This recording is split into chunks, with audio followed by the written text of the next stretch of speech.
Kitang-kita ang gulat sa mukha ni Maine Mendoza nang biglang lumabas sa stage ng Itbulaga.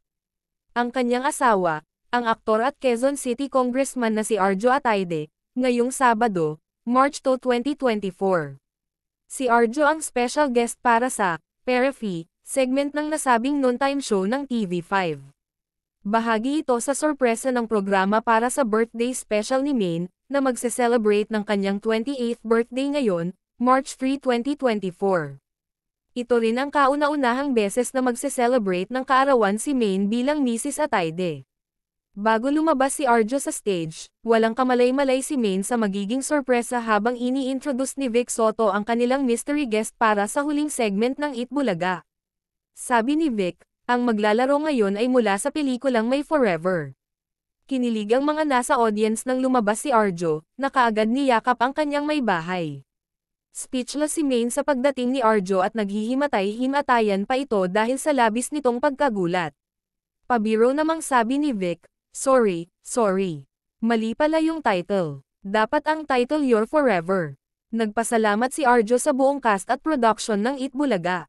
Dahil naging bahagi siya ng birthday episode ng kanyang asawa. Sabi ni Arjo, maraming salamat din po, of course, no.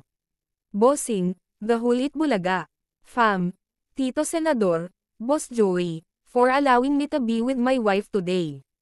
Maraming salamat po. Pagbati naman ni Maine, welcome to Itbulaga, Kong. Bukod sa pagdating ni Arjo, naghandog din ng special performance ang The Barkads para kay Maine. Unang nag-perform si Riza May Dizon na ginaya ang Yaya Dub, character ni Maine. Unang nakilala ng publiko si Maine bilang Yaya Dub sa kalyeserye ng Itbulaga noong 2015, kung saan sumikat ng husto ang Aldab Love Team nila ni Alden Richards. Samantala, ilan sa mga nagbigay ng video greeting kay Maine ay ang kanyang in-laws na sina Sylvia Sanchez at Art Ataide. Unang nagbigay ng kanyang sweet birthday message si Sylvia. Sabi nito kay Maine, "Hi, Nak. Maine, gusto ko naman magpasalamat sa'yo. Bakit?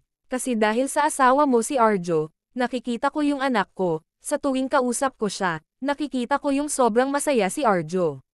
Nakikita ko yon sa galaw, sa kilos niya, sa mga mata niya, at sa ngiti niya. Masaya ang anak ko dahil sa'yo, dahil sa pagmamahal mo sa kanya, at pag-aalaga mo sa kanya.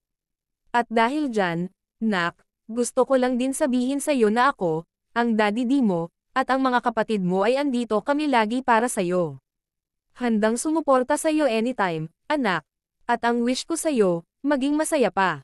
Yung totoong kaligayahan, yung totoong kasiyahan, anak. Kasama si Arjo sa binubuo niyong pamilya. Happy birthday, Nak. I love you so much."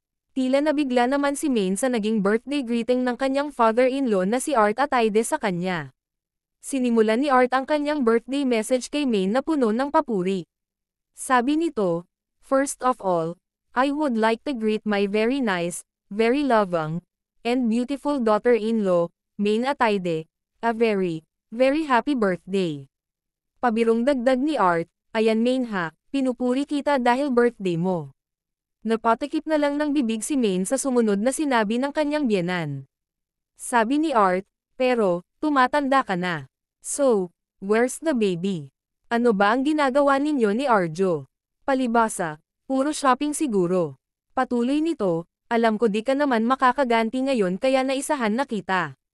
Pagtatapos ni Art, "As I said, kidding aside, I wish you all the best and hope you will have a good one. Just remember that we will always be here for you and we love you.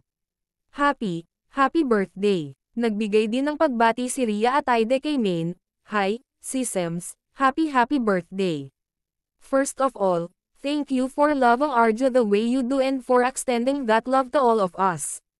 You know that the more I spend time with you, the more and more I love you." Short but sweet naman ang message ng mga magulang ni Maine na sina Mary Ann at Teddy Mendoza. Sabi ni Mary Ann sa kanyang anak, "Hi, Meng. Happy birthday. Palagi mong tandaan na you're always surrounded by the love of your friends and family. And we cherish you. Sana magkaroon ka pa ng maraming birthday at mag-iingat ka parati. Salamat sa mga surprises, salamat sa mga blessings na sinishare mo hindi lang sa family mo, hindi lang sa mga friends, kung hindi pati sa mga taong nangangailangan. Just always remember, we love you so much. Ingat ka parati and God bless. Happy birthday again. Dagdag naman ni Daddy Teddy, lagi mong tandaan nandito ang pamilya na kasuporte sa inyong mag-asawa, si Arjo. At kami naman, masaya din dahil nakatagpo ka na isang kamukha ni Arjo na magpagmahal at nagkakaunawaan kayo sa lahat ng oras. Happy birthday! Pati mga kapatid ni Maine ay nagpaabot din ng mensahe nito.